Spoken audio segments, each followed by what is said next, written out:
Hello everyone, कैसे हैं आप सभी। आई होप कि बहुत अच्छे होंगे एवं अच्छे तरीके से अपनी पढ़ाई लिखाई कर रहे होंगे।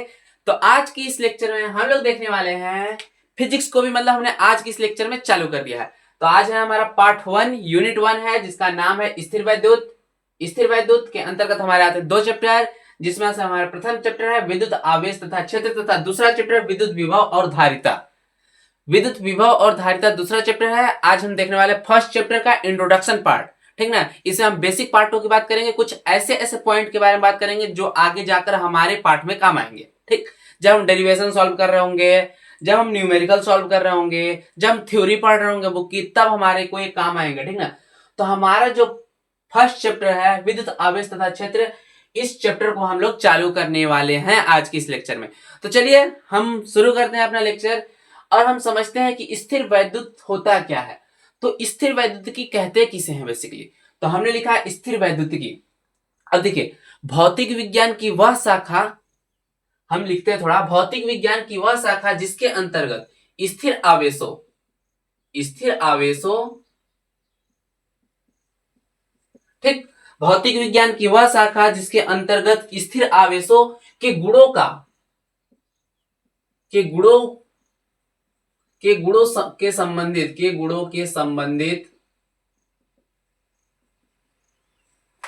स्थिर सॉरी एक सेकेंड स्थिर आवेशों के गुणों के संबंधित अध्ययन किया जाता है, उसे हम स्थिर वैद्युतिकी कहते हैं, ठीक ना।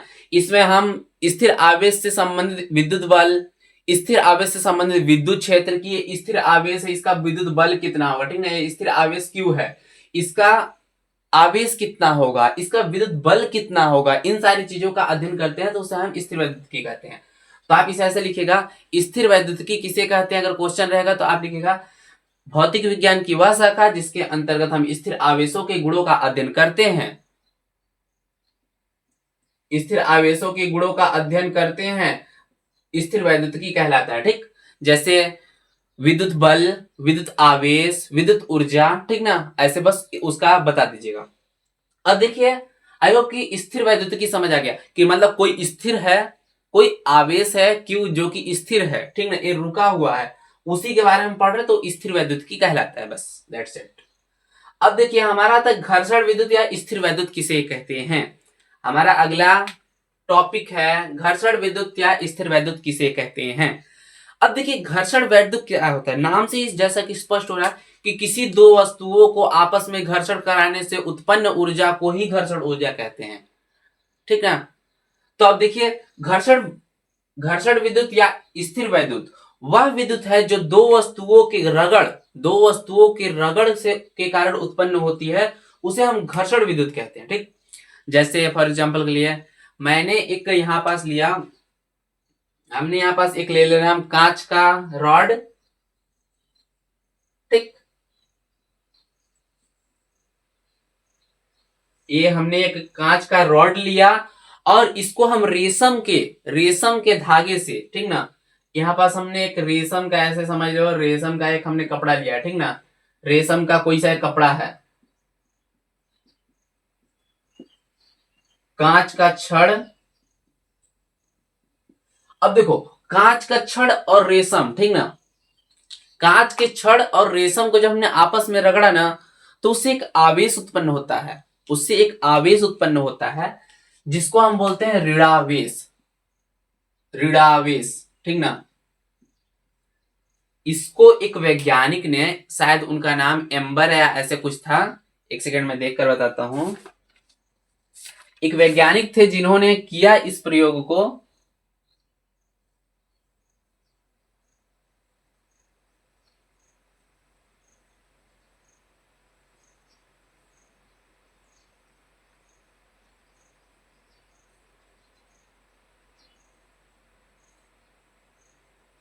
विलियम गिलबर्ट, ठीक। तो आप लोग को उससे मतलब नहीं है किस वैज्ञानिक ने दिया, आपको यह पता होना चाहिए कि एक वैज्ञानिक थे जिन्होंने एक कांच का छड़ लिया और क्या लिया, एक रेशम का कपड़ा लिया, ठीक ना, रेशम का रस्सी लिया या धागा लिया, कुछ भी रेशम का लिया, उसको रगड़ा आपस में।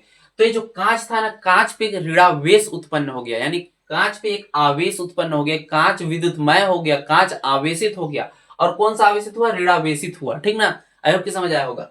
अब देखिए घर्षण विद्युत, इससे उत्पन्न जो आवेश हुआ, आवेश ही विद्युत कहलाता है, क्योंकि आवेश के आसपास का वह क्षेत्र जो विद्युत क्षेत्र उत्पन्न करता है। ठीक ना, समझो ये है हमारा आवेश, ठीक, एक पॉइंट है आवेश, इसके आसपास का वह क्षेत्र जहां तक इस बिंदु यानी कि इस क्यू का प्रभाव जाता है, उसे उसे ही तो हम कहते हैं विद्युत क्षेत्र। ठीक ना, उसे ही तो हम विद्युत क्षेत्र कहते हैं। और उस पूरे विद्युत क्षेत्र में पूरी विद्युत ऊर्जा होगी। ठीक ना, पूरी विद्युत ऊर्जा होगी जिसे हम घर्षण विद्युत या स्थिर विद्युत कहेंगे, क्योंकि इस स्थिर बिंदु के कारण इसके आसपास के क्षेत्रों में जितनी ऊर्जा होगी उसे हम स्थिर विद्युत कहेंगे, या फिर स्थिर विद्युत क्षेत्र भी कह सकते हैं। ठीक, आई होप कि समझ आ रहा होगा। अब देखिए विद्युत ऊर्जा किसे कहते हैं, हमारा अब नेक्स्ट पॉइंट आता है विद्युत ऊर्जा क्या है या विद्युत ऊर्जा किसे कहते हैं। तो देखिए वह ऊर्जा जिसके कारण, एक इस प्रकार की ऊर्जा जिसके कारण किसी पदार्थ में, कोई पदार्थ है, ठीक है, वह ऊर्जा जिसके कारण किसी पदार्थ में हल्की वस्तुओं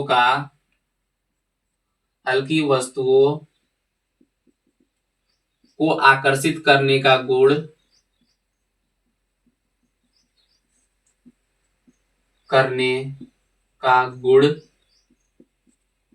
उत्पन्न हो जाता है। आई होप कि आपको समझ आ रहा होगा कि ऐसा कोई पदार्थ है, ठीक ना, ऐसी कोई ऊर्जा है, इसमें मान लो कोई ना कोई ऊर्जा है, ठीक ना, इसमें कोई ऊर्जा है, ये हमारा मार्कर है, ये पदार्थ है, ठीक ना, इसमें कोई ना कोई ऊर्जा है। तो एक ऐसा पदार्थ है जिसमें ना हल्की वस्तु को आकर्षित करने का, मतलब यहाँ पास कोई कागज रखा हुआ तो ऐसे ना उसको उठाया तो वो उठ गया, इससे आकर्षित कर लिया उसको, तो उस प्रकार की ऊर्जा विद्युत ऊर्जा कहलाती है। कभी ना कभी आपने कोई ना कोई प्रयोग किया होगा, अनजाने ही सही, लेकिन आपने एक अच्छा प्रयोग किया है, मैं आप लोगों को बताता हूं।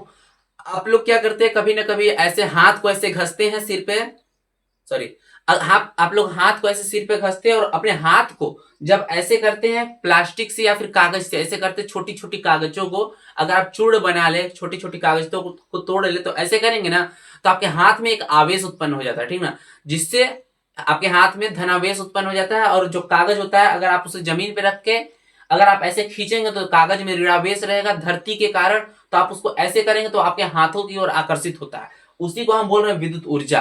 सामान्य सी भाषा में समझिए तो, नहीं तो फिर अगर आप ऐसे अपने सिर के ऊपर अगर आप स्केल को रगड़िए, ठीक ना, स्केल रगड़िए और छोटी छोटी वो क्या कहते हैं कागज को अगर आप फाड़ कर अगर रख दीजिए, फिर कागज को ऐसे उठाइएगा तो उठता है, ठीक ना, आप लोग करके एक्सपेरिमेंट को देख सकते हो। इसी को हम कहते हैं विद्युत ऊर्जा, यानी कि जिस मतलब वो बल से उस चीज को खींच रहा है, उसी को हम बोलते हैं, जिस बल से आकर्षित कर रहा है किसी वस्तु को, उसे हम बोलते हैं विद्युत ऊर्जा, वह ऊर्जा विद्युत ऊर्जा कहलाती है। ठीक, अब विद्युत आवेश क्या होता है, विद्युत आवेश को मैंने पहले भी डिफाइन कर दिया है। अच्छा एक हम और ऐसा ही छड़ लेते हैं, ठीक ना, ये हमारा हो गया छड़ जिसको हम बोलते हैं एबोनाइट का रॉड, एबोनाइट की छड़, ठीक ना, एबोनाइट, एबोनाइट एक धातु है, ठीक ना, एबोनाइट का छड़ या फिर रॉड, एबोनाइट का हमने रॉड लिया और इसको जो है ना हमने बिल्ली की खाल या फिर ऊनी कपड़ा, ठीक ना, बिल्ली की खाल या फिर ऊनी कपड़ा, ठीक ना, ठीक, हमने कोई बिल्ली की खाल यानी कि हमने बिल्ली की खाल को लिया और एबोनाइट के कपड़े पर रगड़ा। समझो फॉर एग्जांपल के लिए ये हमारा हैंड ग्लव्स है, ठीक ना, हाथ का दस्ताना है, ये इसको हमने बिल्ली का वो चीज समझ लिया, क्या बोलते हैं, खाल या फिर ऊनी कपड़ा, हालांकि ये ऊनी कपड़ा है। अब इसको हमने इस पे रगड़ा, बहुत ज्यादा रगड़ा, बहुत ज्यादा, ये एबोनाइट की छड़ है, इसको हमने रगड़ा इस पे ना, तो इसमें एक आवेश उत्पन्न हो गया, जिस आवेश को हम धन आवेश कहते हैं, ठीक ना। इसको साइंटिस्ट ने एक प्रयोग किया था, उस प्रयोगों के आधार पर मैं बता रहा हूं, और ये रियलिटी भी है, इसको आप करोगे तो आप भी देख पाओगे, ठीक ना। तो बिल्ली की खाल या ऊनी कपड़ा को जब रगड़ते हैं तो इसमें कौन सा उत्पन्न होता है, धन आवेश, धनावेश उत्पन्न इसमें हो जाता है, ठीक ना। इस प्रकार धनावेश तथा इस प्रकार ऋणावेश उत्पन्न हो जाता है।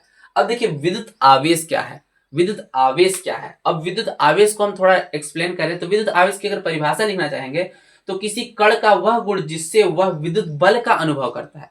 कोई कण है, ये हमारा कोई कण है, ठीक ना। किसी कण का वह गुण, कोई कण है हमारा Q, ठीक ना। किसी कण का वह गुण जो विद्युत बल का अनुभव करता है, किसी कण का वह गुण जिसके कारण वह विद्युत बल का अनुभव करता है, उसे विद्युत आवेश कहते हैं। ये परिभाषा आप लोग लिख सकते हैं। तो हम परिभाषा लिख देते हैं, किसी कण का वह गुण, किसी कण का वह गुण जिससे वह विद्युत, किसी कण का वह गुण जिससे वह विद्युत बल का अनुभव करता है, विद्युत बल का अनुभव करता है। देखो, हमने एक कण क्यों ले लिया, ठीक ना। हमने यहां पास एक कण क्यों लिया, ठीक। क्यों नहीं, हम मान लो कोई एक कण लिया, ठीक ना। अब ये जिसके कारण, जिस चीज के कारण विद्युत बल का अनुभव करेगा, जाहिर सी बात है बल का अनुभव करेगा, ठीक ना। बल का अनुभव करेगा ना। जैसे हमने कोई एक कण ले लिया, फॉर एग्जाम्पल के लिए हमने इस कागज को ले लिया, ठीक। एक टिकट है कुछ चीज का, ये हमने कागज को ले लिया। अब ये है हमारा एक कोई सा भी क्षण मान लो, हमारा एक कांच का क्षण मान लो, या फिर एबोनाइट की राड मान लो। अब इस राड में कौन सा आवेश उत्पन्न होगा, अगर ऊनी कपड़ा को रगड़ेंगे तो राड में कौन सा आवेश उत्पन्न होगा, हमारा सॉरी धनावेश हमारा उत्पन्न होगा, ठीक ना। ये धनावेश है तो इसको क्या ये आकर्षित करेगा, ऐसे हम करेंगे तो आकर्षित करेगा, हाँ करेगा, क्योंकि इसमें अगर ऋण आवेश है, ठीक ना। इसमें ऋण आवेश और इसमें क्या है हमारा हमारा धन आवेश, तो इसको आकर्षित करेगा, क्योंकि ये हल्की पदार्थ है और ये हमारा एक वजनी इसकी अपेक्षा में भारी पदार्थ है, तो इसको आकर्षित करेगा। जैसे क्या होता है, एक छोटा चुंबक एक बड़ा चुंबक एक छोटे चुंबक को अपनी ओर जोर से आकर्षित कर सकता है अपेक्षा उसके, ठीक ना। उसी प्रकार से यहां पास है कि जो हमारे किसी कण का वह गुण, एक कण है, इसका वह गुण जिसके कारण, जिससे वह विद्युत बल का अनुभव करेगा, विद्युत बल का अनुभव करता है, विद्युत आवेश कहलाता है। आई होप कि समझ आ रहा होगा आप लोगों को। देखिए, ये हमारा एक बिंदु है, ठीक ना। इस बिंदु को आकर्षित करने के लिए हम यहाँ पास कोई एक राड ले आते हैं, हम यहाँ पास एबोनाइट की राड ले आए, ठीक ना। एबोनाइट की राड को यहाँ पास हम करेंगे, एबोनाइट की राड को हम यहाँ पास करेंगे तो ये एक दूसरे को आकर्षित करेंगे, ठीक ना। ये एक दूसरे में खिंचाएंगे, आपस में ऐसे खिंचाएंगे, ठीक ना। ऐसे आएंगे, खिंचा जाएंगे और एक दूसरे में आकर चिपक जाएंगे, ठीक ना। तो इसके कारण एक बल का ये अनुभव किया, उसी को हम विद्युत आवेश कह रहे हैं, ठीक ना। आवेश, इसे हम आवेश के प्रकार दो होते हैं, एक धन आवेश होता है, एक ऋण आवेश होता है। अब आवेश के बारे में थोड़ा हम और चर्चा कर लेते हैं। आवेश,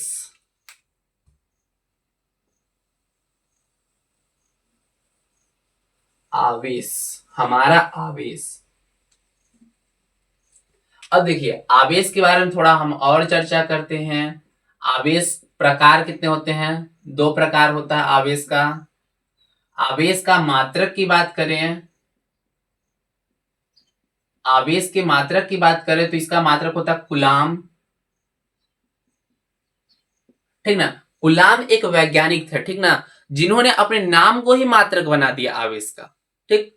उन्होंने आवेश को लेकर परिभाषित दिया, उन्होंने आवेश को लेकर परिभाषित किया, उन्होंने आवेश को परिभाषा दिया, तो उन्होंने अपने नाम को ही मात्रक दे दिया कूलाम। कैपिटल सी से इसे प्रदर्शित करते हैं, सॉरी ये ऐसे नहीं होगा, ठीक ना। एक कैपिटल सी से प्रदर्शित करते हैं, ठीक। और देखिए, कूलाम ये तो हमारे हो गए। अब इनकी विमीय सूत्र क्या होगा, विमीय सूत्र को आप लिख सकते हैं कूलाम का, ऐसे बॉक्स बनाइएगा, कैपिटल सी लिखिएगा, ऐसे बंद कर दीजिएगा। विमीय सूत्र लिखने का एक तरीका होता है कि बड़े वाले कोष्टक में आप उसको बंद कर दीजिएगा, ठीक। अब देखिए, हम थोड़ा इसका मात्रक समझते हैं कि किसमें क्या मात्रक होता है। तो आवेश का मात्रक कूलाम होता है किसमें, एसआई पद्धति में, एसआई पद्धति में।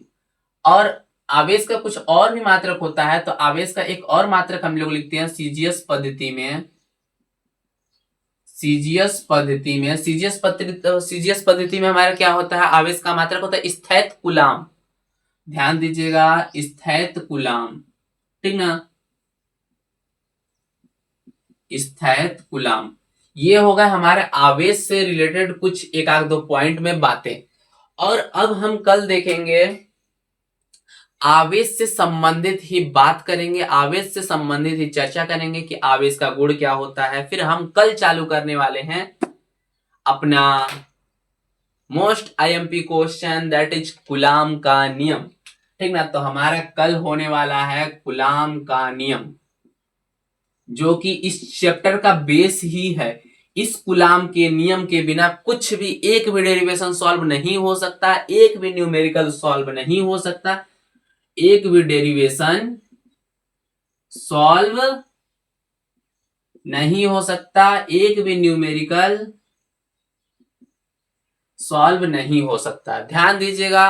और आप थ्योरी भी नहीं कर पाओगे, क्योंकि इस चैप्टर से ना 60% थ्योरी आते ही आते हैं पेपर में। अगर आपके पेपर में 8 नंबर की इस पूरे इकाई से क्वेश्चन आ रहे हैं तो 60% आपके थ्योरी ही बनते हैं। तो थ्योरी हो, चाहे आपका न्यूमेरिकल हो, चाहे आपका डेरिवेशन हो, कुछ भी आपसे नहीं बनेगा। चाहे उसमें आपकी परिभाषा हो, चाहे जो भी आप ले लो, बिना कूलाम के नियम के आप इन चीजों की कल्पना भी नहीं कर सकते। तो कल का क्लास भी इंपॉर्टेंट होने वाला है।